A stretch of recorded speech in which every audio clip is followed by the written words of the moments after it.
When you look at it from a distance or you see it out the window from the street, you'd never know it's made out of paper cups.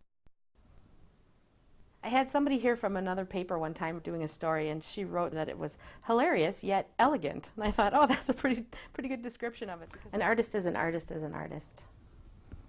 There are people that study industrial design, and as I recall at school, there was kind of a divide. There were fine artists and there were designers, and I think everybody's an artist. I mean, call it what you want, but when you think about the ways that you can apply fine art techniques into design techniques and vice versa, you really come up with some pretty interesting stuff.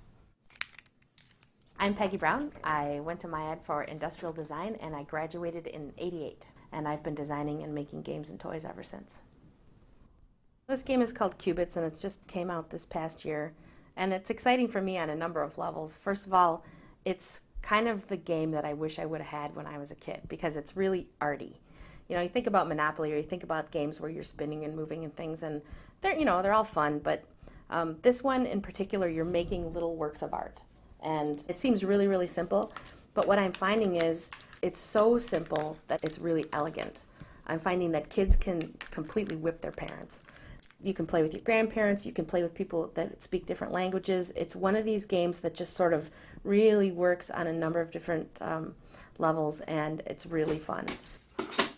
Well, this is an example. It's not a game so much as it is almost a book. I had to come up with craft projects for kids throughout the whole year.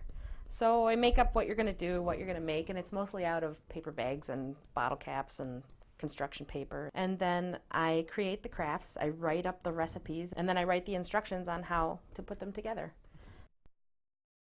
This is a new one. It's called Hide and Eek. It's the game of 100 elephants and a mouse. I work on all kinds of different aspects of games, and it's all design work. I mean, whether there's writing in it or whether it's like question and answer kind of stuff, it's still really design problems because it's problem solving, and it's all just pieces of this puzzle that creates a product. What's awesome about games from my perspective is I like designing things that are intangible, like the way that people interact with one another. I like playing, and it's fun for me because I get to dabble in all kinds of different things. So, you can say I'm a kid with a short attention span, but with my work, it's cool because I can go from one thing to the next to the next. And so I'm really fulfilled, and I'm always engaged because when I get sick of something, then I can work on something else. It's funny how all these different things that I'm interested in have sort of been able to be melded into this career.